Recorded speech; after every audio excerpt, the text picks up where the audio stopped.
C'était le trottoir de la voiture. C'est le pneu qui est frotté. Mais au-delà de causer des dégâts matériels, il y a aussi autre chose qui préoccupe les convoyeurs, et notamment Jian. Le chauffeur transporte la partie avant du véhicule incendié à l'aide de son camion de dépannage. Sa peur, que malgré la présence d'un film plastique, des morceaux calcinés soient projetés alors que l'heure de la sortie des écoles approche et que les piétons sont de plus en plus nombreux. Quand je vois de la poussière sortir du rétro, j'en vois de la poussière de cendre sortir. Je suis perplexe avec toute cette cendre et ces petits... on aurait dû l'entourer un peu plus, je pense. Les gars, attention aux projectiles, il y a une école à proximité. Là, j'imagine le pire. S'il y a un gamin qui prend un morceau d'alu ou pointu, là, c'est fini, quoi. Un risque de tous les instants que Kevin, au volant de la voiture pilote située derrière Jian, doit tenter de minimiser au maximum. Le jeune homme est à son niveau le plus extrême de concentration. Il est 4 heures, il y a beaucoup de circulation, donc c'est encore un truc en plus, parce qu'il faut faire vraiment attention. En clair, pour protéger les piétons et les autres usagers de la route, Kevin doit se coller au maximum à Jian, de façon à ce que ce soit son véhicule qui soit percuté en cas de projection de débris. Kevin, ça dit quoi derrière? C'est nickel, ça bouge pas. Tu peux faire 200 km. T'es mignon, toi. Kevin rassure Jian, mais il a bien conscience de son rôle de rempart et des dangers qui y sont liés. C'est des morceaux brûlés, mais ça peut être des grosses pièces du moteur, une roue, un moyeu qui tombe.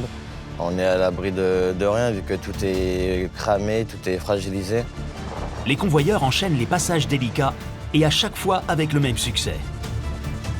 Il est 17h. Les chauffeurs en terminent enfin avec l'agglomération de Périgueux, non sans un certain soulagement. Il n'y a pas eu d'accrochage, tout s'est bien passé, pas eu de problème avec le chargement, tout était bien sanglé. La police qui était devant nous a bien aidés parce que je pense que si elle ne nous avait pas ouvert la route, on ne serait pas là. On serait encore en plein milieu de Périgueux vu que c'était la débauche, sortie des écoles. C'était la bonne heure, quoi.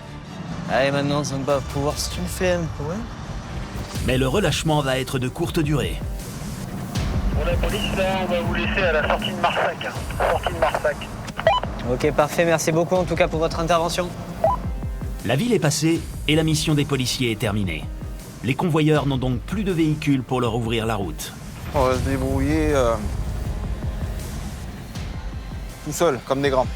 Mais rouler sans véhicule pour alerter les autres usagers du passage d'un convoi exceptionnel, c'est augmenter le risque d'accident. Kevin, tu vas pouvoir passer devant à la place de la police. C'est donc Kevin qui aura la lourde responsabilité de remplacer les policiers. Je ne suis pas autant respecté que les policiers. Et quand ils nous voient avec le 4x4, pour nous, on n'a aucune loi par rapport à eux, donc des fois, c'est un peu compliqué. Chaque année, plus de 40 conducteurs de poids lourds perdent la vie sur les routes de France. Un chiffre qui ne cesse d'augmenter. Heureusement, aujourd'hui, les conducteurs se montrent compréhensifs et le convoi parvient à rejoindre la casse de Saint-Astier en Dordogne sans difficulté. Dès que je passe ce portail, ça y est, j'ai la tension qui retombe et j'ai l'impression d'avoir fourni un effort digne d'un marathon parce que c'est ça, en fait, c'est l'adrénaline, elle est à son compte pendant 2-3 heures et une fois que c'est passé, on a l'impression qu'on a couru pendant 5 ans, quoi. C'est énorme, c'est un souffle, quoi, un souffle. Pour le chauffeur, reste à décharger la carcasse du tracteur calciné.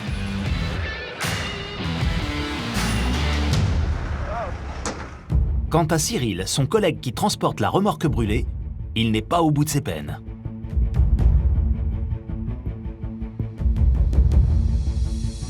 Pour décharger la remorque incendiée, le grutier de la casse utilise un grappin. Mais il a quelques difficultés à attraper correctement la carcasse qui s'effrite littéralement entre les pinces.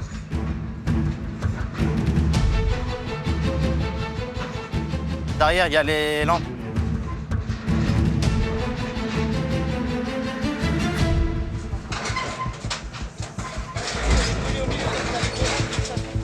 Et dans sa cabine, Cyril est bien secoué. Mais au moment du déchargement, c'est un peu compliqué parce que je stresse de peur qu'il m'abîme le matériel parce que bon, le prix du matériel, c'est une petite fortune quand même. Donc quand on peut éviter des dégâts inutiles, on évite. Une fois la remorque bien agrippée, Cyril s'empresse de s'extirper du point de déchargement.